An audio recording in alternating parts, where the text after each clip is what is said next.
My name is Val Welsh, and I am the interim chair of Church Council. And if so elected later this afternoon, then I will become the chair of Church Council. Lauren asked me when the interim goes away. And I am more than pleased to be the chairperson for our meeting this afternoon. Brian, could we go to the first slide, please? There are a number of slides that will be featured this afternoon. So, much of the past year has required us to be flexible, adaptable, responsive, and react quickly when unexpected events happen. And so we shouldn't have been surprised, right? When on Thursday afternoon, we had to switch from both an online and an in-person AGM to being strictly online when the regulations were introduced. And in keeping with those regulations, I'd just like to assure everyone there are only 5 of us here in the sanctuary, and most of them are the techno wizards that make this happen. So thank you to Paul and to Brian and to Nick and to Lauren, who are with me here in the sanctuary this afternoon.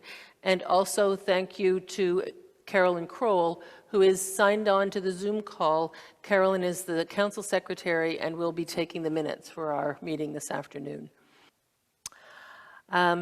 Just a couple of words in opening. I chose this slide of the rock painted with better together and stronger together that was also the cover of our annual report to be on the screen right now, because it really exemplifies the incredible strength that has been so obvious to me in the staff and the congregation since I unexpectedly became the interim chair of council about 10 weeks ago.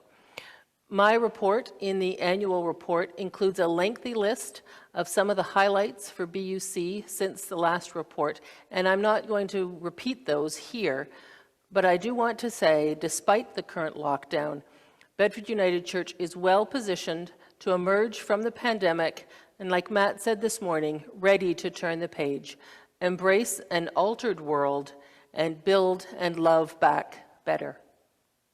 So thank you for joining our AGM this afternoon, and I think we can get into the formal part of the agenda. We'll open our meeting with some opening motions. Then Nick is going to present the results of the recent congregational survey. Carol McKnight will present the 2020 financial report and the 2021 budget. And then I'll present the nominations report. We'll think a little bit about moving forward. We'll set a date for the next AGM, and then we'll close our meeting. I think we'll be an hour, maybe a bit over an hour. And as I said, we have tried out and tested the technical aspects, so hopefully things will move smoothly. We are going to use what's called an Omnibus Motion to begin our meeting, and that means we can cover a number of things at once. So Brian, if you could go to the next slide, it gives us the details on this Omnibus Motion, and I will just read it and then you'll see how the voting works because Lauren will pop it up into the screen. So it is moved by Andrea McQuillan and seconded by Tammy Humphreys that Bedford United Church formally constitute the 2021 Annual General Meeting on April the 25th, 2021, and that the meeting is now open. That Bedford United Church formally adopt the minutes of the AGM held on March 24th, 2019, as circulated and printed. That Bedford United Church formally adopt the 2019 AGM video as circulated on April the 29th, 2020. And that Bedford United Church adopt the 2021 Annual General Meeting reports as printed and circulated, apart from the financial statements and the nominations report, which will be considered separately as part of our meeting this afternoon. So Lauren, if you could please pop up the poll, and you're simply asked to vote yes or no. And I can see people voting, so that's terrific. Val, I have a quick question. Paige and I are just chatting about, just to clarify with Matt, Jen, Tony, and myself that we're not voting, correct? Yeah, okay. Just clarifying that no one on staff votes. Okay. Very well. Thanks, Katie.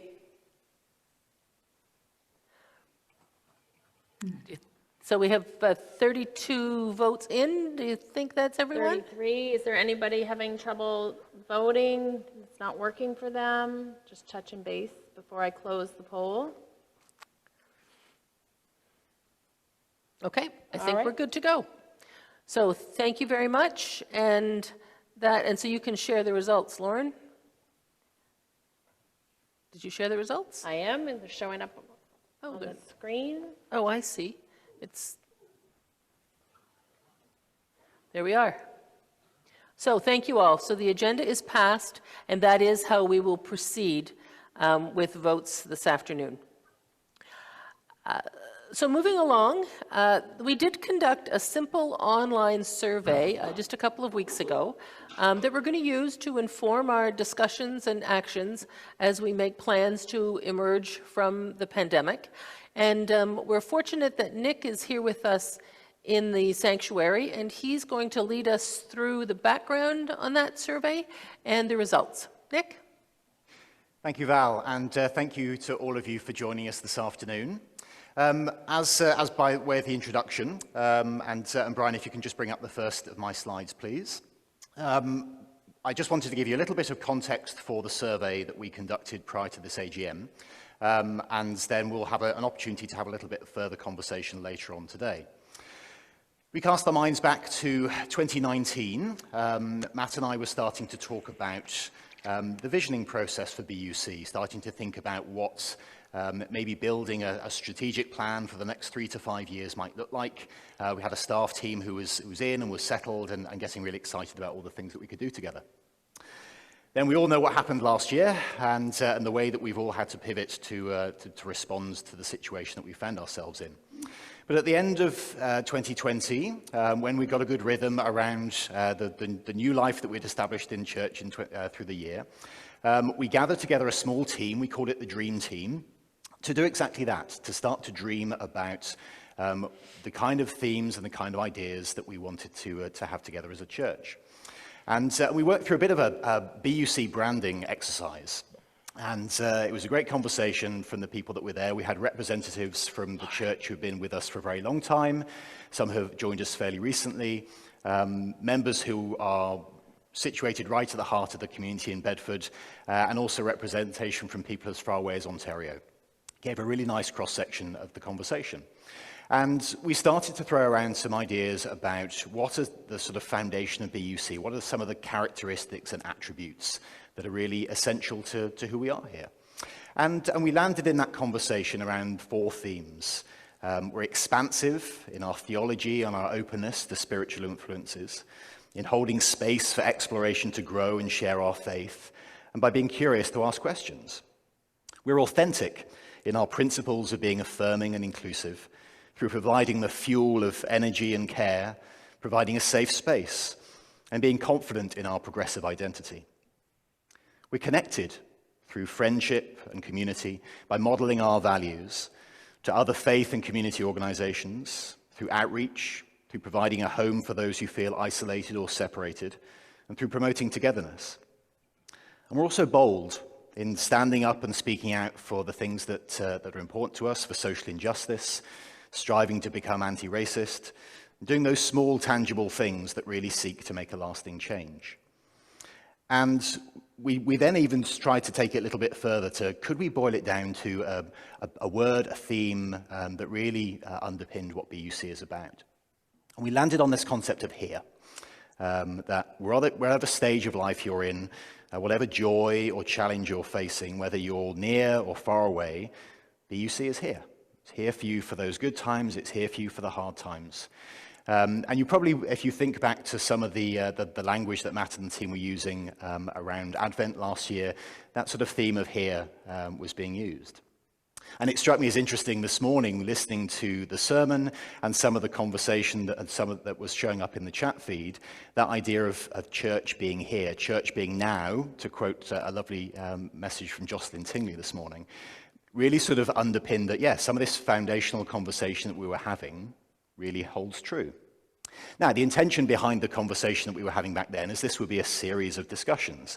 As we know, the beginning of this year didn't quite set us off on the road that we were expecting.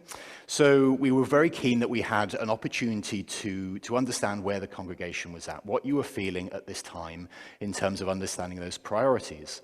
And creating a bit of a barometer, a compass to help us set the direction, not for 3 to 5 years out, because none of us can predict that right now. There's too many things up in the air. But to really look at where we want to go over the next year, 18 months, 2 years, and make sure that we're putting our effort in the right places. So that was the focus for the survey. Purposefully, very, very focused on identifying those internal priorities and external issues that were important to us. And I'm pleased to say we had over 200 people responding to the survey in a little over a week, which was a great response. So thank you all for those who contributed. So I wanted just to share some of the top priorities that came up. So Brian, if you can go to the next one, please. So in terms of internal priorities, there were really 3 areas that came out loud and clear. The first, not surprising, was around reinvigorating innovative in-person worship. Almost half of the responses put that as their priority number 1 issue, which really speaks to that sense of that we know, that we're all keen to find ways to come together, to find ways to be church in a responsible and safe manner. The second priority was around expanding and enhancing our online ministry. It's been great to see how readily people have adopted that as the way that we've had to move forward over the last year. And we want to continue to improve that too. So to know that that's also a priority for everybody too is great to hear. And then the third priority was around reinvigorating small group ministries. How can we find those ways that respond to the situation that we're in at the moment and find those themes, find those opportunities to come together and be church in a smaller group setting than otherwise we would prefer to have here in the sanctuary. So those were the priorities in terms of internal. Then if we move on to the external priorities, again, a number of themes really came through loud and clear for us. The largest response was around anti-poverty and assisting lower-income residents. We know that this is a major issue, not just broadly within the province and within the wider region, but specifically here in Bedford. There's an opportunity for us to really support and drive some real tangible change in that area, and that came out sort of loud and clear as the priority issue. Second was anti-racism. Again, we've seen how important that is for all of us to think about our role and our position and how we can help to be a strong voice in that space. And then the third priority was around affordable housing.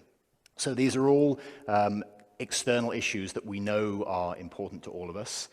All of the ideas that we put on the list were very important, and we had some great feedback in the additional comments section, which also reinforced those things.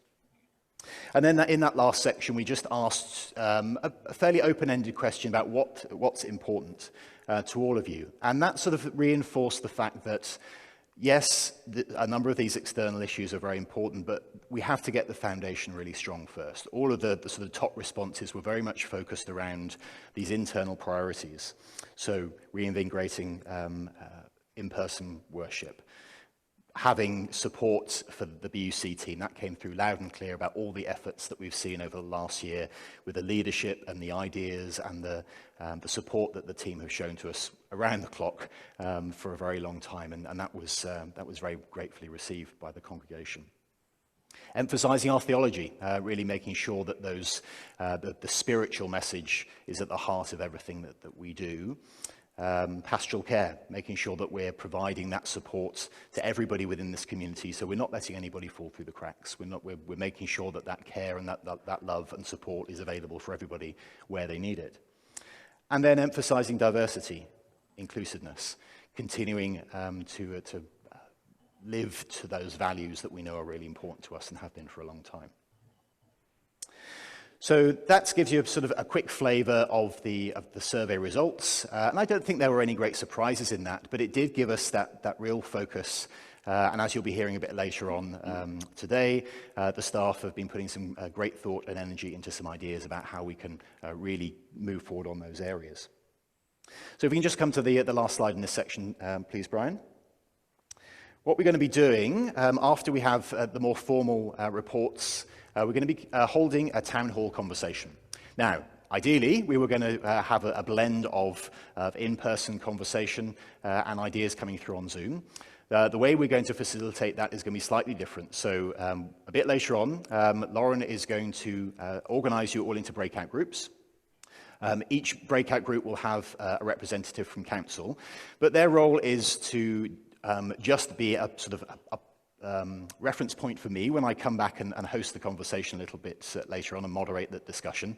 They have a name, so I will call on each of those groups in turn.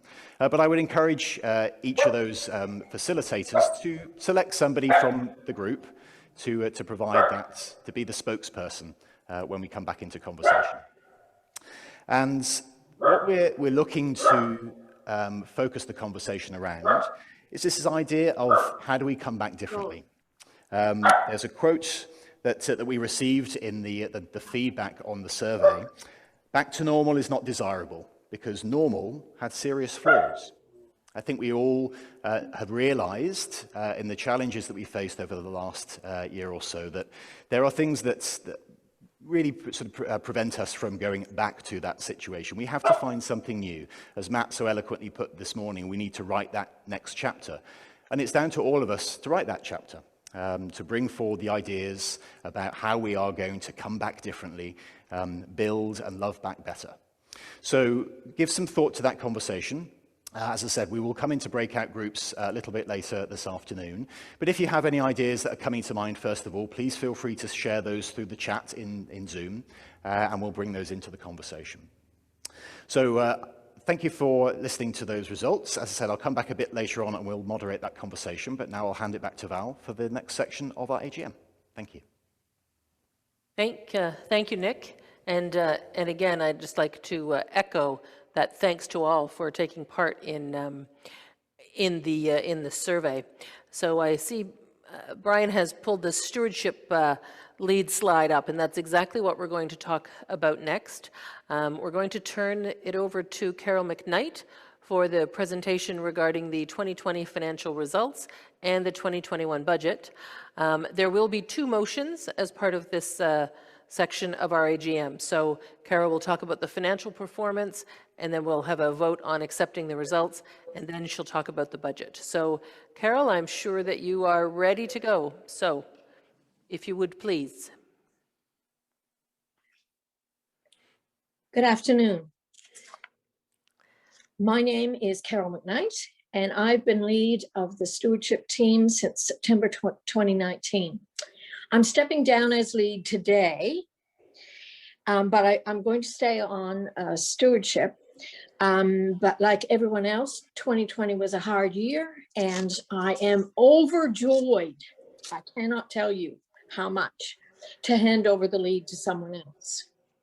I was going to steal Val's thunder and tell you who it was, but I'll let her do that as part of the nomination committee. The information I will be speaking about is in the annual report in much greater detail. Lauren. I'm sorry, go ahead. The information I will be speaking about is in the annual report in much greater detail, the stewardship team ministry report, the unaudited financial statements for the year ended December 31st, 2020, and the proposed budget for 21.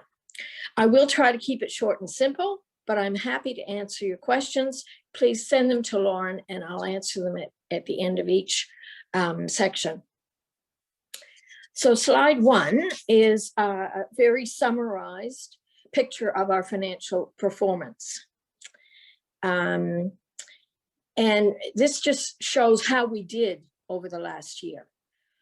I want to see the slide. Right.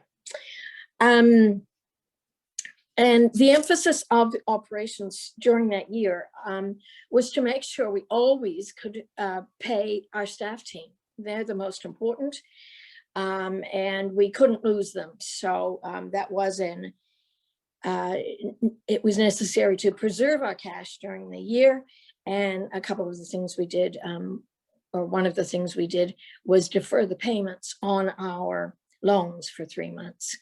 But thanks to generous giving from our congregation and all of you, and thanks to cost-saving efforts by the staff and committees, the normal net operating income was a net of $7,000.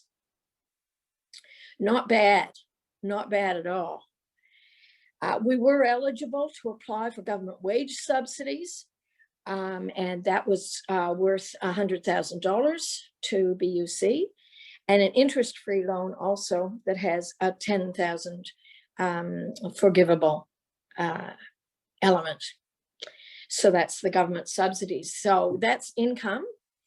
And so overall, that's 117K, but do not get too excited and cancel your power commitments yet, please. As slide 2 will show, our equity, and you know what equity is. It's similar to the equity that you have in your own home.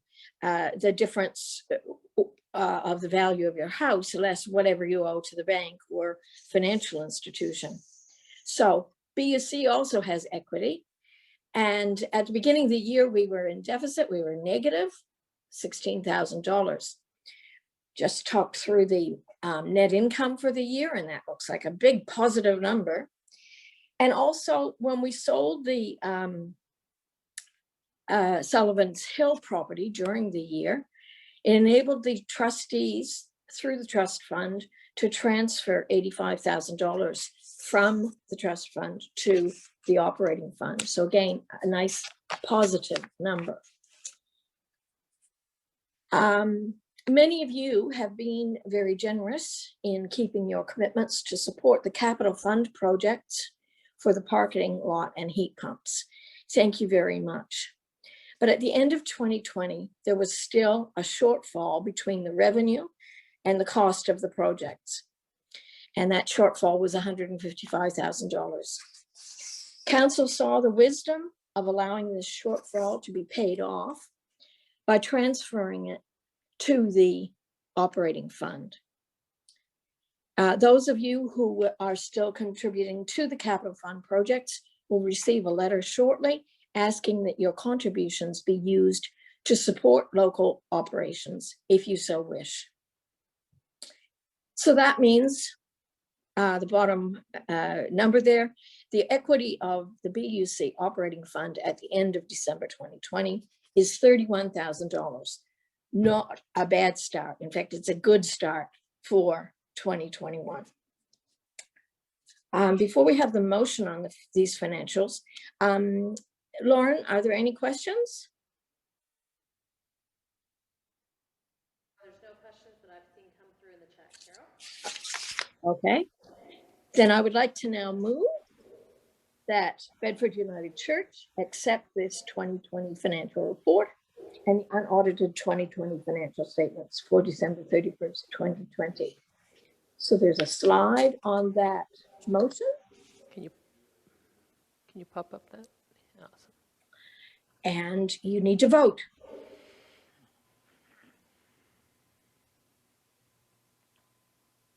You need a seconder before you can vote. I'll second it. No, thank you.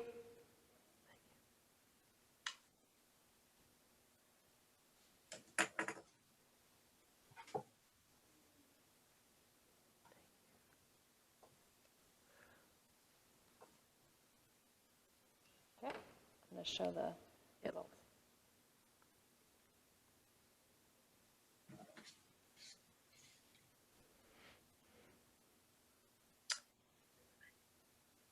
Thank you.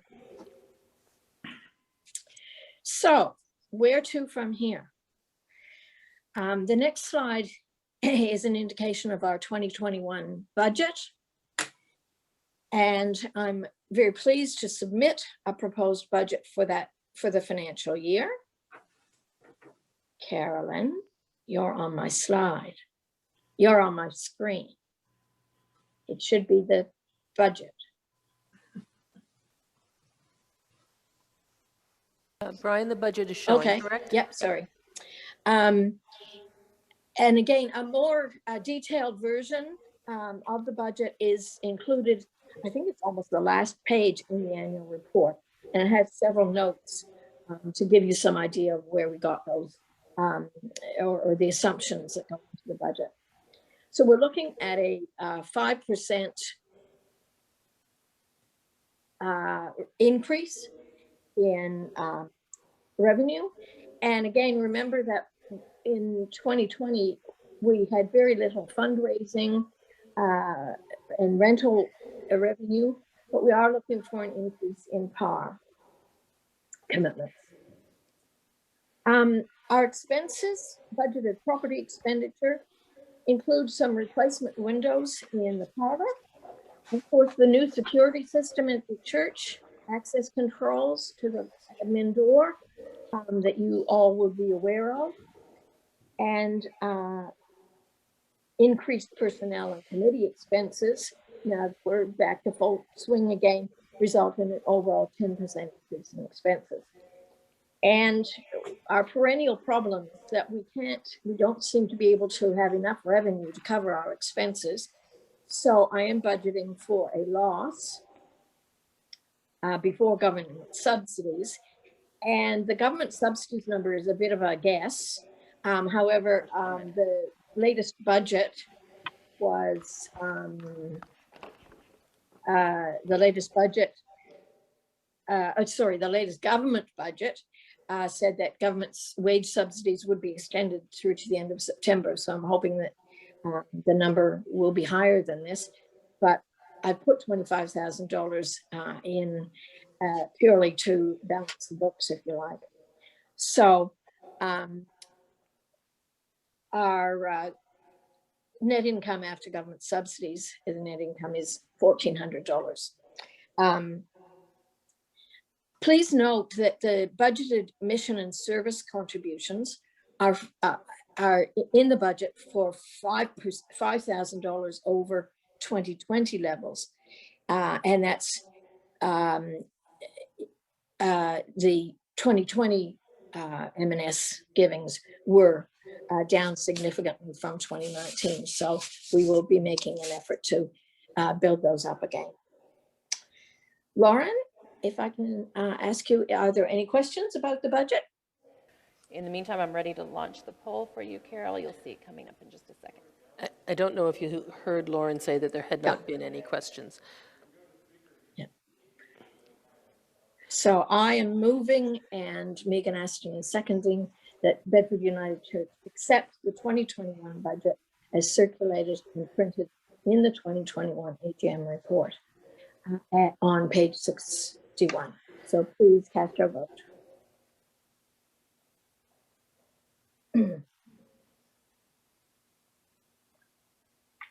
And thank you again.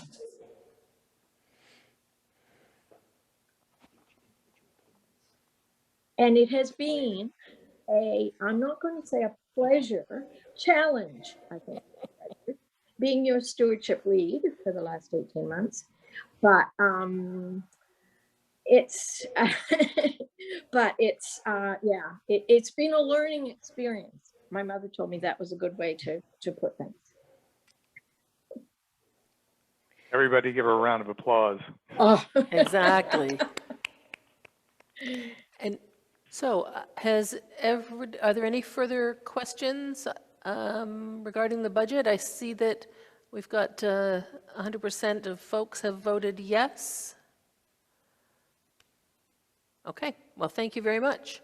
And I would just like to say that, like Carol alluded to, there were lots of complexities around the financial activities at BUC for the past 18 months. And so thank you to Carol and to the stewardship team for their ever watchful eye and careful management of our finances.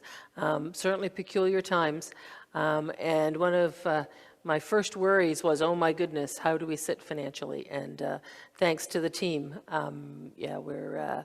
we're on solid ground. So very much appreciated, Carol, and to the stewardship team. You can flip up that slide that says, thank you, Brian, if you would. And just a reminder, Nick posed a question, so hopefully the wheels are turning in your heads because we are coming back to that conversation in a minute. In terms of thank you, each of the ministry teams or committees have reported on their activities in the 2020 annual report. And if you haven't had a chance to download the report and give it a read, it's available on the BUC website. And it is a great way to get a picture of everything that's been going on at BUC over the past year. Just immense appreciation for all the work and efforts by the staff and the members of the congregation on behalf of our community. And the reports really do tell the story. Despite the pandemic and all the other challenges, there was an awful lot accomplished by BUC in 2020. Behind those reports and behind those stories are the efforts of many, many people. So thank you to each and every person who has played a part in making BUC the strong and vibrant community that we were in 2020 and will continue to be. I'd just like to make a quick mention of 3 particular people who are retiring from council. Nick Fieldson is retiring as the lead of communications, but will stay on the communications team to support the team in many and myriad ways. Kim Dompierre is retiring as a member at large, which she has been for at least 4 years, but she will continue as one of our fundraisers extraordinaire. And Carol McKnight is retiring as the lead of stewardship, as she mentioned, but will remain with the team. Council meets on a monthly basis and really is about the business of the congregation and making sure that the ministries of BUC can happen. So it's a fair commitment of time and effort and energy, and so big thank you to those folks who are retiring. There are a number of people retiring from some other ministry teams that I'll just mention quickly. Peter Davison and Rena Hill are retiring from the M&P team, Terry Choice from Communications, Roddy McDonald from Outreach, Sandy Stevens and David Welsh from the Stewardship team. There may be others. I went through the annual report to pick up those names, so if I've missed anyone, please accept both thanks and apologies for not mentioning you today, and thank you all for your service. There should be a slide for the nominating report. See the next slide there, Brian? Oh, there should be one before that, I think. That's it, yeah, that's the one I was looking for. So the nominating report is the document that gets prepared every year that explains the folk who are going to be involved with council and the various committees each year. And those little pictures that I picked up to include on this slide are meant to represent that whether folk meet in person or online, the meetings are effective, are productive, and are tons of fun. So joining any of those, any committee really, is such an awesome way to get to both contribute to BUC, but also meet people in a much more intimate setting than we ever could, even when we could meet to worship in person. So if you're at all interested, I'd invite you to respond and speak to what your area of interest might be. And in particular, although all the groups are happy to welcome new members anytime, there are a few groups that are particularly looking for new members. The men's group does still need a leader. We are entitled to one more representative to Region 15 if you're curious about how the overall working of the United Church of Canada works. And then in particular, the outreach team, the worship and music team, and the welcoming team are particularly looking for new members. So if you have any interest in any of those areas, by all means, send a note to me, to the office. We'll make sure we get you hooked up to the right people. Now, I am especially pleased with the nominating report this year, and there are still a couple of openings and some where people have started conversations, haven't yet agreed to take on the roles, but there really has been an awesome response over the past few weeks. people stepping forward to get involved in different things.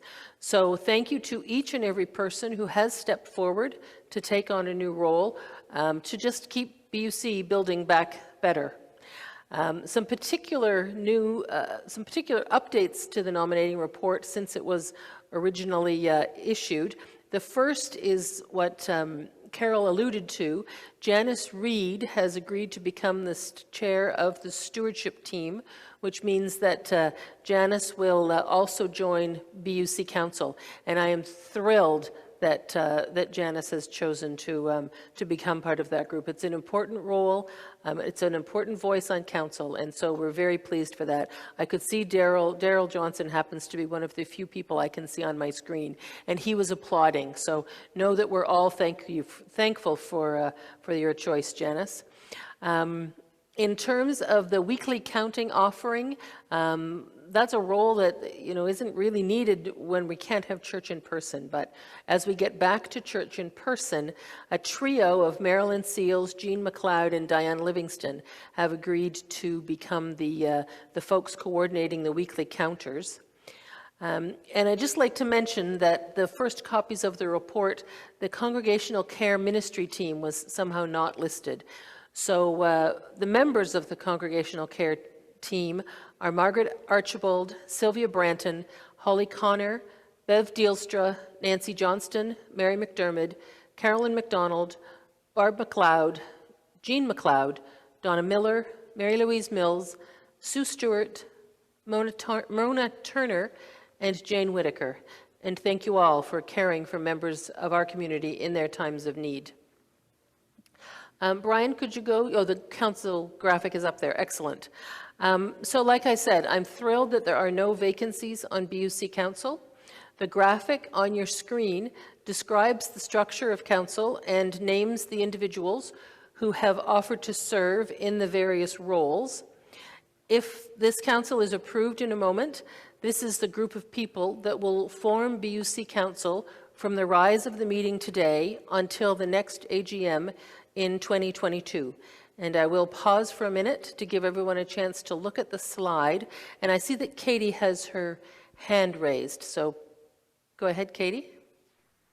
Hi, Val. I wanted to make a quick correction in the language that you use to describe what you call a congregational care team. So the names that you were listing are actually members of the pastoral care team, which is a ministry underneath the umbrella of congregational care. So I just want to be really clear that those are two separate things and they function in different ways. That congregational care is one thing, it's a big umbrella for a variety of different ministries. And one of those ministries is the pastoral care team. And the names that you listed are people on the pastoral care team. So that's all. Thanks for the clarification, Katie. As required by the United Church of Canada, the congregation is invited to nominate other individuals for any elected positions at Bedford United Church. So at this point, I would like to call for any other nominations.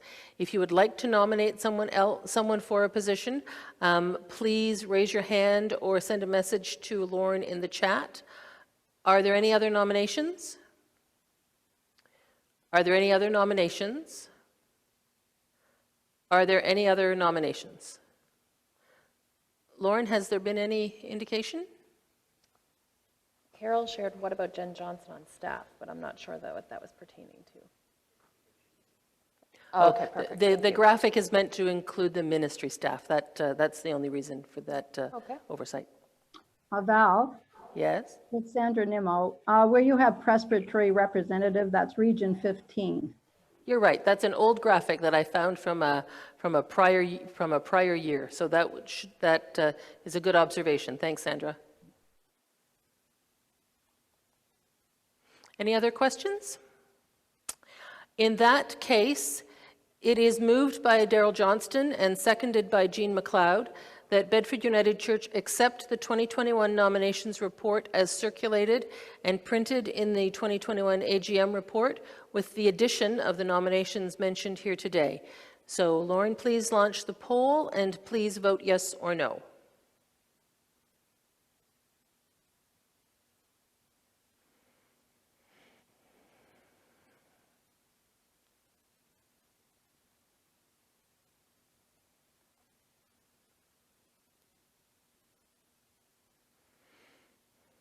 Okay, the numbers have stopped changing, and so we have 100% acceptance of the motion. Thank you very much. And again, thank you to every single person who has offered to serve Bedford United Church in each and every capacity for the next year. And just to note that guests are always welcome at council meetings. Typically, we meet the last Wednesday of the month. If you have a desire to attend, get in touch with me, get in touch with the office. It's easy to attend right now because council meetings are on Zoom. So whenever, if you're curious, wonder what we do there, we'd be more than happy to welcome you to the gatherings. Now, Nick mentioned, half an hour ago, the results of our congregational survey, and now he's going to think about how we might respond to it. Nick? And welcome back. This is the audience participation section of our AGM this year, with a town hall conversation. So just to give you a little reminder about how this is going to work. In a few minutes, Lauren is going to put all of you into breakout groups. For those of you who haven't had this experience on Zoom before, a link will come up on your screen. You click that and you'll go into a small group of maybe 5 or 6 folks. And we'll give you 10 minutes to talk about the question that I posed earlier on, which is, how do we come back differently? The theme that we've been talking about a lot today is about building and loving back better. So that's our mandate, that's the aim that we all want to achieve for ourselves. But how do we do that? Understanding the limitations that we have at the moment, the sort of changing, unpredictable future that we face. So I encourage you to think about some of those ways that we can come together, some of those ways that we can come back and build church, build this next chapter in BUC together. And as I said before, everyone has a role on this. We'll be hearing a little bit later in the conversation from members of the staff team who've got some exciting plans to share with all of us.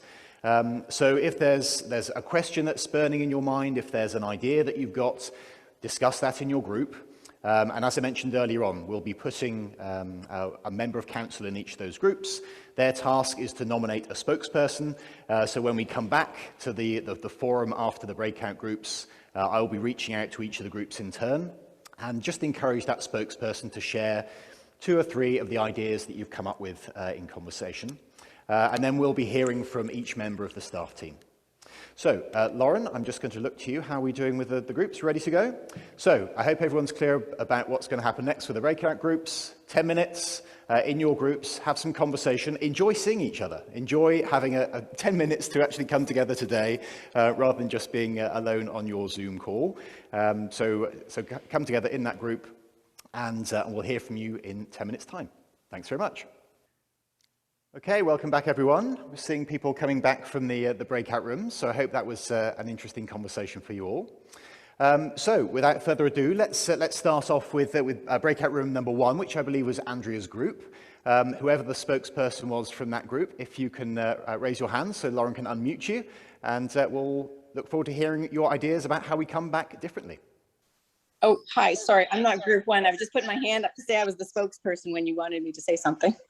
Well, why don't we start with you as you're ready and willing for us? So, Okay, yes, great. go ahead and share your ideas. We have 5 points. So we started with the physical parameters about coming back. So there will still be some concerns. So it would be great to continue perhaps with the sign-in, and if there was some preferential seating and just, some continued thought to that. So that was one idea. The other is, even when hopefully COVID is finished, we would like to keep Zoom going. We're there, we're doing it. It's really helpful for many people who might not always be able to come to church physically. So that was our second point. And just recognizing that when we come back, like, people are really stressed right now because of COVID and not being able to see each other. We really want there to be pastoral care to help the congregation feel connected, both physically and emotionally and mentally. However, that also has to go the other way for ways that the congregation can help the pastoral team again, to feel comfortable and included and looking out for emotional and mental health. The fourth point is to ensure that we take up all of the ideas from our strategic plan. Everyone has spoken very clearly, very recently, so it's fresh in our minds, and we just really need to run with it and follow what has been told to us. And the fifth point is to look at our small groups, and because they're so important for relationships and to come together. So again, how can we be creative and how can we support the small groups as we go forward? So that was it for our group. Thank you very much for those ideas. And I think because of the feedback there was some really strong themes around pastoral care. Katie, I'd like to invite you to share a little bit with the group of some of the ideas that you'll be working forward with over the next little while. Hi there. Can you see me and hear me? Is that a yes? Nick, can you give me the thumbs up if you can see me and hear me? Great. I can hear you loud and clear. Thank you, Katie.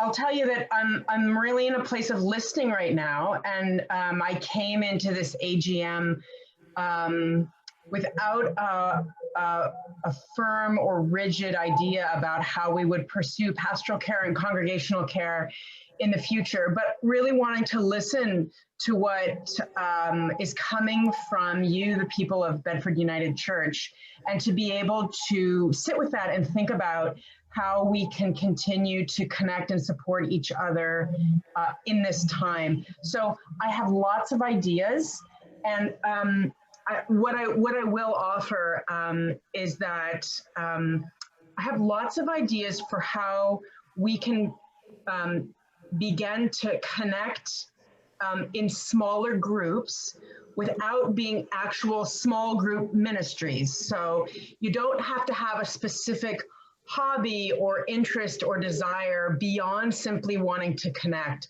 And so what I'm looking at is how are we as a staff team going to facilitate a variety of ways of connecting in small, safe groups as soon as early summer, knowing that this lockdown is going to impact everyone in different ways.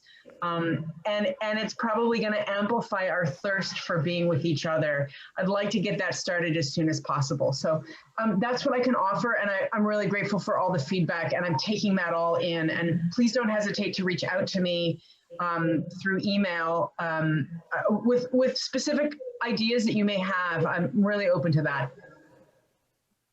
Thanks, Katie. That's great. And I was going to ask that same question of you about where to direct those ideas over the next little while. So the invitation is there. We did hear some really great comments. So just to reassure everybody that took the time to complete the survey, all of those individual responses have been gathered. We have a document of all those ideas. So to the point that was shared around making sure we really take action on those ideas, everything's been captured. That will go very much into the planning processes, and all those ideas will be given voice as we move forwards. So thank you for that. Let's hear from our next group. Let's reach out to Tammy's group, Breakout Room 2. Who was the spokesperson in that group, please? That's me, I think. Okay. Yep, Eloise. Hi, Eloise. Nice to hear from you and see you. So yeah, share some of the ideas that your group brought forward. Nice to be here with everyone. Clustered into two main points. One we talked much more about than the other. The first is a request for a return of the contemplative prayer offering before church on a Sunday morning by Katie, those times before worship. It would be appreciated if that could be offered again and regularly. The other question that was basically, how do we get to know each other? That we can go to church for years and perhaps recognize faces, but not know anything more about other people. And the answer readily was join a group, join a committee. And then we branched off from that in various ways. The book club and other similar ways to get together, especially on winter nights, even by Zoom, has been very much appreciated. More things like that would be good. It was mentioned to have a technical person always when there's Zooms, a host, someone who's technically able because we're all different in our abilities when we're sitting in our homes on a winter evening. We would suggest again an event like the Fall Fair, where there were booths to introduce the various groups and small ministries. And the idea was to put out the suggestion there to everyone, collect more ideas for groups, be they small group ministries or social gatherings that has already been suggested. How's that?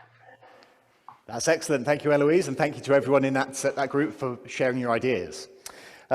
Before we hear from another staff member, let's go back to our breakout room 1, which was Andrea's group. Do we have a spokesperson from that group available? Yeah, I could speak to it a little bit, Nick. Not that we nominated anybody. We had a very free-flowing discussion. We don't have any specific suggestions, except that we were talking about internal transformation in the way that we would come back differently, each of us. And we were talking mostly about anti-racism and how transformative this past year has been around just our ability to reflect and experience and be a little bit more aware of that issue in particular. So no specific suggestions about, just we know we're going to do it. Absolutely. Thank you for sharing those thoughts. I think maybe, Matt, this is a good time to bring you in. We heard loud and clear from our survey results that the priority is very much around the internal focus, around really making sure that the foundation of our community, our spirituality is at the heart of what we do, but that we know that there are other external issues that are very important. Perhaps you could share a little bit about some of the areas that you've been working on that will address both of those elements. Yeah, I mean, the first thing I want to remind everybody of is for the survey's composition, it was just helpful to sort of use this idea of like internal, external, right? But let's not forget that people in the congregation suffer from racism. People in the congregation are dealing with income instability or housing instability, right? Like these things are not just like us and them, right? They kind of flow back and forth. It was just a really convenient way to be able to sort of gauge where the energy was. And I'm going to sketch real quick a bunch of ideas, a palette for you, just so you see what some of the things are in my pot. We're not going to do all these things. I wish, but it's a starting place, right? It's kindling for the fire of what's to come. And of course, as Katie mentioned as well, everything is contingent on what COVID allows us to do in person or not, right? And how restrictions ebb and flow. So one of the ideas that we're certainly playing with is taking the church membership list or finding a way to do this where we divide the church up into small church group bubbles, almost like mini house churches. And those are not for like Bible study or like a hymn sing or something. When I say house church, I mean, it's a way for people to get together and connect. And as Eloise said, actually get to know each other. Paige and I really found that when we had our breakout rooms in Zoom for Vespers, people who had never, ever had a conversation suddenly were sharing deep stories about their life and who they were. And it was fantastic. It was a whole new level of connection that we never had in the olden days, pre-COVID. So that's one idea of doing that. You will definitely see weekly Vespers, I think, and I've heard that idea as well from Eloise's group around you checking in a different direction. But Katie and I have talked about this off and on, that the contemplative time we were doing where Katie was leading and other people were leading people in prayer before worship on Sunday mornings. We used to have the parlor stuffed with people. Remember those days? It was packed in there. You couldn't fit anybody else in the parlor. Well, we've got a really big parlor right now to do that. We just have to do it differently. So Paige and I, though, have talked about whether we might continue to do online Vespers, whether we do it through Zoom, Facebook Live, play with it a little bit. But that midweek time for people to connect feels really important. That a lot happens right now in our lives in 7 days. So it's nice to kind of have that middle of the week time to get together and just kind of connect and be church together. Tony and I have been playing with some good news ideas. One is to do like a BUC rock and soul concert which is that if we get to a place where we get the last set of restrictions, so like when you can have 60 people or whatever in the sanctuary, we could have all of those be musicians, and then we could basically send that out through Facebook Live or through Zoom and do a concert for everybody where like we just have massive amounts of live music, and we get to maybe raise some money for like frontline healthcare workers. So just a feel good time to be together and hear beautiful music, which people are getting, like they're just aching right now for it, right? You will definitely see small group case studies coming along, whether it's things like the book club, like Megan and other inclusivity folks are leading, or, you know, it's going to be a staff member offering something. You know, there are going to be a series of conversations that we're going to plan online for Zoom gatherings. Zoom is not going away. I heard a group say that, I think the first round that Megan was talking about. Zoom and Facebook Live are both not going away. They've become a part of who we are as church, right? So you're just going to see that expand and develop. One of the things that Nick and I talked about before everything went flying with the pandemic, and I think Katie and I were talking about this too, we had so many dreams. One of our dreams was we want a BUC podcast really bad. And we had all this energy before the pandemic, and then it kind of went, but now it's back. So we want to look at how to do a podcast that can keep not just the congregation in touch with wonderful things that are going on, things we're excited about, topics of conversation and exploration, but a way to reach the wider world, because podcasts are really popular right now.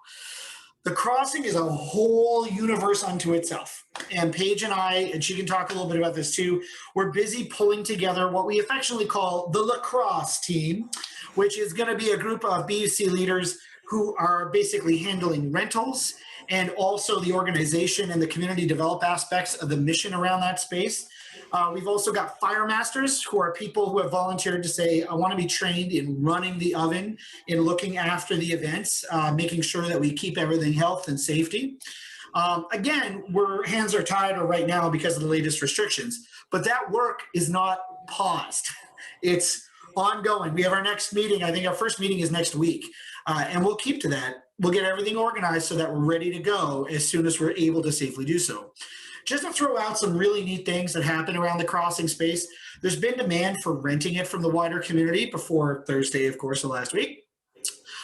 We had a wonderful brewing collective that advocates for more colored people representation in the brewing industry say, what if we did beer and pizza and racial justice and we do like a whole conversation at the Crossing? We'd love to do that. We think what you guys are doing is awesome. We had interest from Feed Nova Scotia in partnering with Bedford United Church. Their executive director got a hold of me and said, hey, Matt, like, why don't we have a conversation? So that's in the works. We also have a potential to have a relationship with the Freedom Truck in Lower Sackville around maybe working together about how we serve people who are struggling with food right now by using the Crossing and the pizza oven. There's just I could go on and on about what that might look like, but it can also be a place where we gather as a community when it's safe to do so in small groups outdoors, right? So whether we do worship there, or whether we do small group worship at the Wolf Park, or whether we do it in the back parking lot or wherever, I think you'll end up seeing us this summer doing some outdoor worship services. We didn't do it last year because it just didn't make sense. But a year into the pandemic, I think we've learned a lot, and there's, I think, a worth there of exploring, even if you can't have everybody together, bringing people in small groups outside where you can really distance and there's less worry about ventilation could be really powerful and important for us as the weather warms. And I think those are some of the big ones I wanted to mention. I think I'll keep everything else, but just to kind of paint a quick picture for you, Nick, and for everybody to go, the wheels are turning in every direction in this team, let alone my hamster brain, of where we need to go and how we want to bring people together safely and authentically. Thank you, Matt. As always, your enthusiasm and passion is inspiring, and I'm certainly very excited about participating in some of those things, and I hope everybody else on the call is too.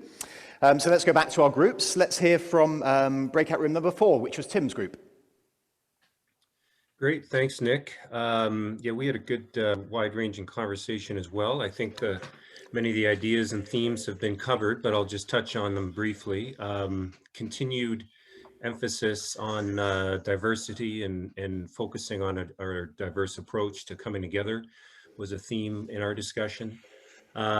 There's certainly a wide acknowledgement. I even saw a comment on the chat here that there is different comfort levels with technology, and that needs to be understood and not lost sight of in the coming weeks and months.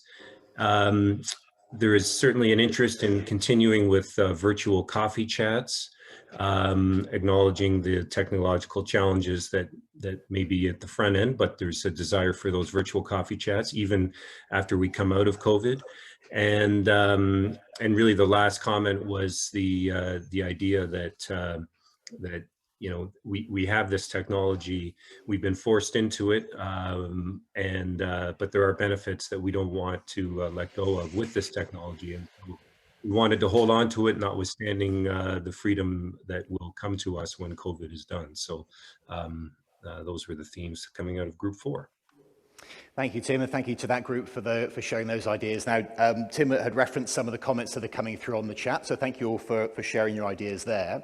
One that I just noticed that Matt alluded to a little bit, and a number of others have spoken to, is about music, and the power of music that we have here and the variety of music that we have available.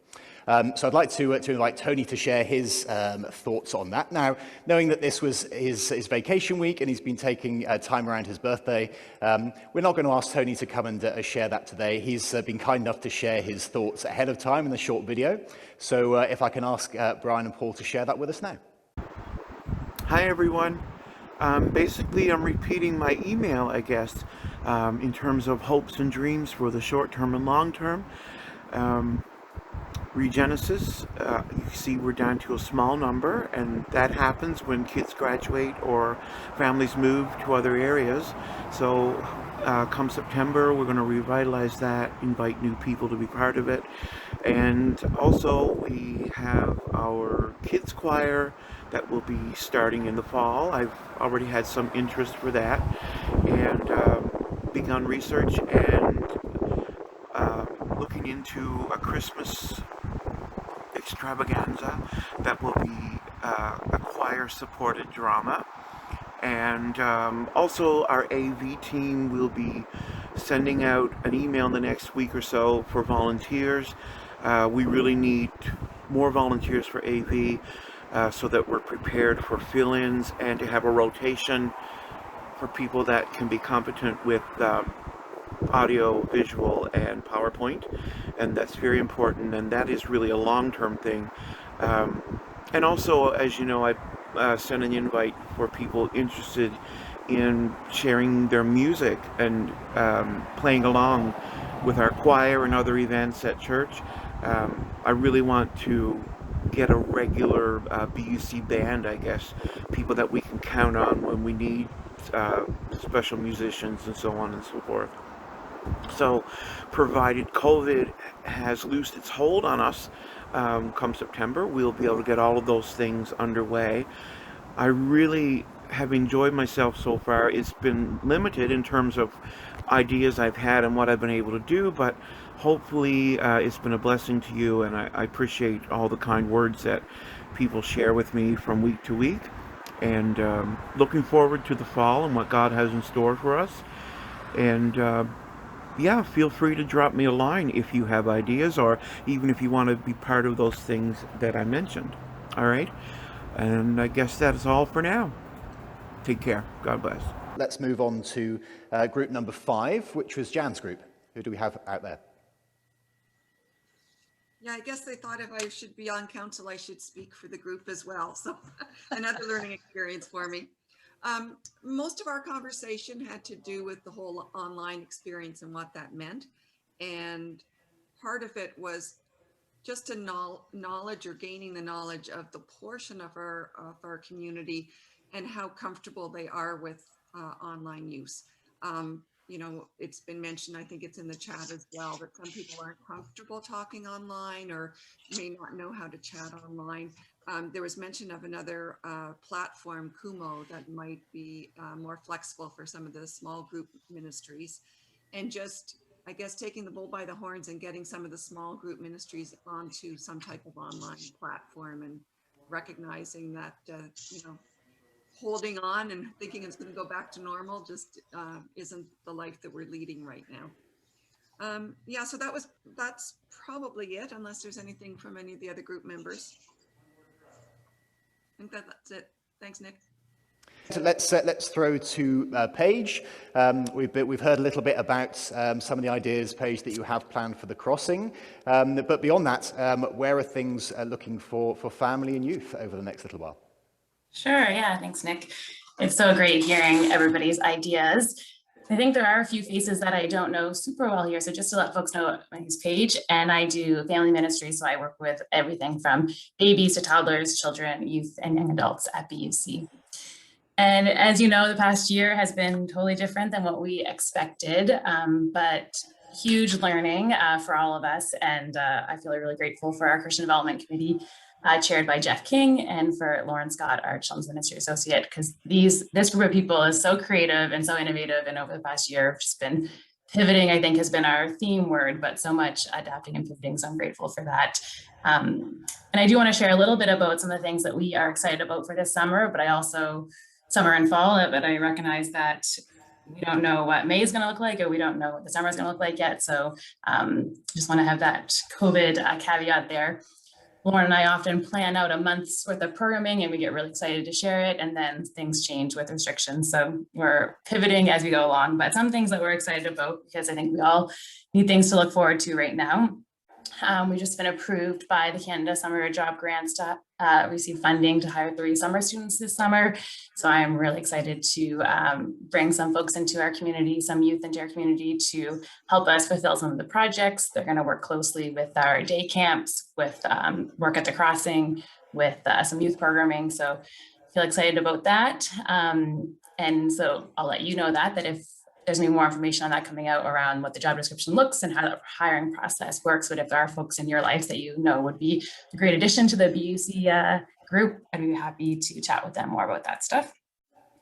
We are planning to do our children's VBS day camp at BUC the second week of July. And, we're adapting that as COVID precautions allow us to do that. But we know that we'll be offering something in July around day camp. We know that that's often really helpful for parents and often a highlight for kids in the summer. So looking forward to that time. Last summer, we did a family retreat at Sherbrooke Lake Camp, which you might have heard of. And that way that worked was families rented out cabins or campsites or trailer parks, and we gathered together and we could swim and canoe, but folks were responsible for their own food. So we're planning that weekend again, and this year we're going to Camp Kidston, and we're going August 27th weekend. And I know for myself and for many families, that was a highlight of our summer last summer. So I feel grateful to have that to look forward to for August, as long as things as long as things improve.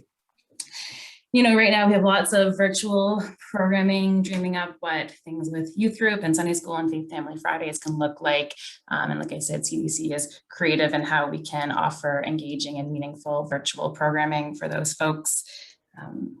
Like Matt said, we have lots of plans around the crossing. This past year, we were able to use it in some creative ways with having bonfires and carving pumpkins and gathering for back to school blessings, and hopeful that come this summer, we continue to do that and use that space. And like Matt said, we are developing a lacrosse team. So thinking really about how we can use that space in the community with our partnerships with groups around there. I would love to have a vegetable garden at the crossing where we could grow our food and then use it on the pizza, like tomatoes and basil and that kind of stuff. But those are just some of our ideas. We hope to have a Sunday school picnic in the end of June if we're able to, and we'd love to have, like these folks said, live music and things like that. But all that to be said, we're adapting and pivoting as we need to, and right now just focusing on how we can support children and youth and families during this time of pandemic and with how things evolve. But I'm happy to hear folks' ideas. If you want to help, if you want to offer some suggestions, Lauren and I are always happy to take feedback and suggestions to think how we can best serve everyone during this time. So love to chat.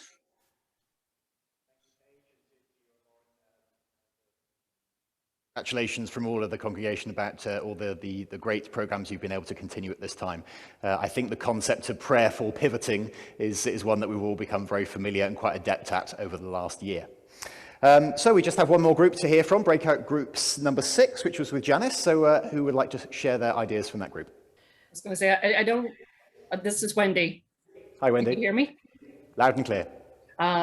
So I don't know that we had anything particularly different than has already been said, but we were very concerned about the anti-poverty and the anti-racism were two of the things that we had talked about. So yeah, I think that in addition to what's already been said, that's all we need to add. That's great. Thank you, Wendy. And thank you to everybody for that conversation. As I said, everything that's been shared here in the conversation, via the chat, via the survey results, we'll be gathering all those things together, and that will really help the staff to plan and add to some of the ideas they already shared with us today. So in lieu of being able to gather and have a conversation in person, I hope you enjoyed that experience to share a few ideas in this town hall conversation. And I will wrap up and hand it back to Val to conclude our meeting. Thank you. And just echo thanks to all who took part in those what we call little town hall chat groups. It's nice to be able to chat with one another in any forum. So the last piece of business for the afternoon is it's helpful to have established the date for our next AGM at the conclusion of this one. So Lauren, if you just want to pop up the poll. It is moved by Jeffrey King and seconded by Natalie Moyes that the next AGM for Bedford United Church be held on Sunday, March the 20th of 2022. Please vote yes or no. Obviously, this date is subject to change as we can barely predict what's going to happen in an hour, never mind like next week, and far away from next year. It's just helpful to have a date in the books as the rough time in which we hope to have the next AGM. That seems to be complete, so thank you all. So all of the motions this afternoon have been approved. And I will not belabor the closing remarks because clearly here in the sanctuary the sun is streaming through the windows, and so we're all desiring to get outside.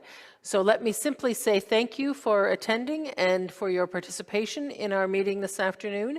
If you're intrigued or have any questions about anything that you've seen or heard, please be in touch. And as we emerge from the pandemic and turn the page, I look forward to building and loving back better with each and every one of you. So thank you very much. And our final motion, I said to our intrepid tech folk when we were planning this service, I asked Paul Reed and Neil Fieldson if they would move and second the motion to close our meeting and bring our time together to an end. So if you would please vote to end our meeting, that would be grand.